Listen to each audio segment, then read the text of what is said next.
Hey guys, welcome to the Liberal Hive Mind, a channel solely focused on exposing the abundant hypocrisy of the left. So the media over the last couple of days has been doing what the media does, attacking Donald Trump, pushing faux outrage and scandal, and of course, doing the whole thing while lying and manipulating the public. In other words, pushing garbage propaganda. And you know, this stuff bothers me. It bothers me a whole lot. This isn't some breaking bombshell major news report, but it is something that I want to talk about. It's something that deserves more context because, like most things, there's more nuance than what it seems on surface level. And of course, the mainstream media refuses to report or shed light on said nuance. We're talking about this Kanye West, Milo Yiannopoulos, Nick Fuentes visit at Donald Trump's Mar-a-Lago. Oh, the outrage, the horror. And of course, the conversation isn't focused on Kanye West, Milo Yiannopoulos, or Nick Fuentes teaming up in a presidential run. No, of course not. The media is focusing on guilt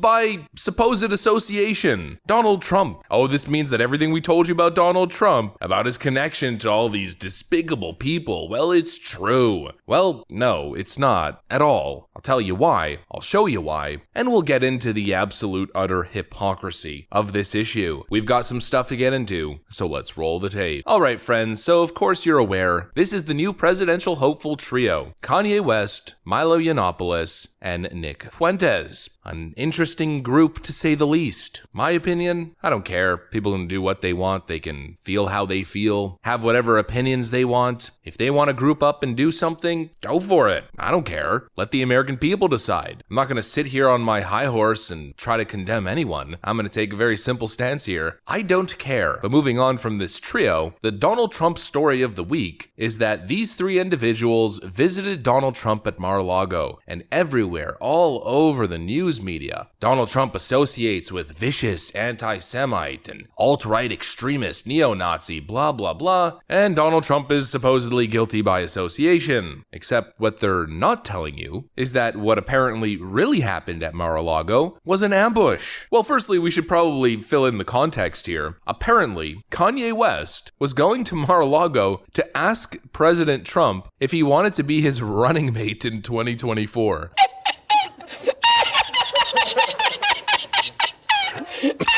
So that's one little interesting tidbit. But secondly, the whole thing was apparently an ambush, or very hostile. You know, the media is making it seem as if Donald Trump set up this meeting or was aware of these individuals coming over to his home, and that it was all lollipops, puppies, and rainbows. But that's not the case at all. Breaking. Trump responds after Thanksgiving dinner with Kanye, uninvited guests, that turned hostile. In response to the controversy, Trump posted on Truth Social saying, "This past week, Kanye West called me to have dinner at Mar-a-Lago. Shortly hereafter, he unexpectedly showed up with 3 of his friends, whom I knew nothing about. We had dinner on Tuesday evening, with many members present on the back patio. The dinner was quick and uneventful. They then left for the airport." So Kanye West reached out to Donald Trump and said he wanted to visit Mar-a-Lago. Donald Trump said sure, and then Kanye brought these uninvited guests. In other words, this has nothing to do with Donald Trump and who he chooses to be around. And the idea that these individuals have a close relationship and their views mirror each other is totally ridiculous, considering after the event, which was supposedly uneventful, and some people are reporting the dinner itself got hostile, Milo Yiannopoulos took to Twitter and wrote this: "Nick and Ye didn't discredit Trump's 2024 campaign with that dinner meeting. Trump did that himself by having the most boring low-energy announcement speech in history." Now, the rest of his statement we're going to totally redact because he's going into some stuff that I just don't feel comfortable bringing here on YouTube, even if I'm just reporting on it. But I guess the point that I'm getting at is, it's clearly not a cozy relationship between these two parties. I mean, after all, if you think about it, if Kanye West is serious about running for president, Donald Trump is going to be his opponent. These individuals have a vested interest in destroying Donald Trump's reputation and legacy, not being his friend. The association that the media is trying to make here, the connection, is nothing but propaganda. It's clear slander. It's a total misrepresentation of what's really going on. But that point aside, let's get into another point that I think should be raised. Donald Trump had dinner with these very supposedly unsavory individuals.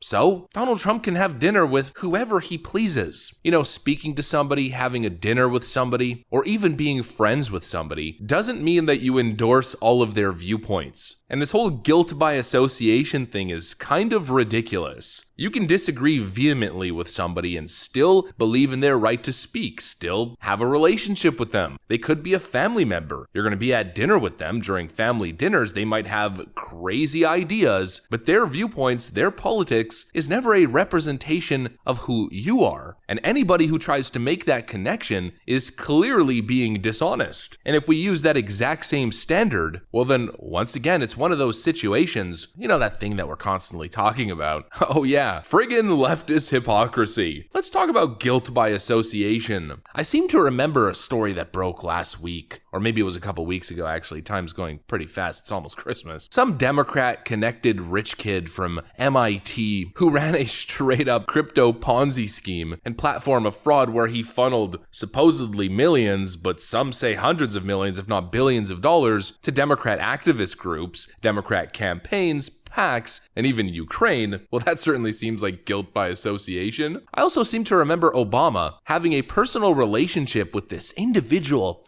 What's the guy's name? Oh yeah, Louis Farrakhan. We're going to talk about vicious anti-Semites. Has Obama ever denounced Louis Farrakhan? Has he ever apologized for his association with this individual? No. What about Joe Biden? Always reminiscing about having lunch and dinner with segregationists in the Senate.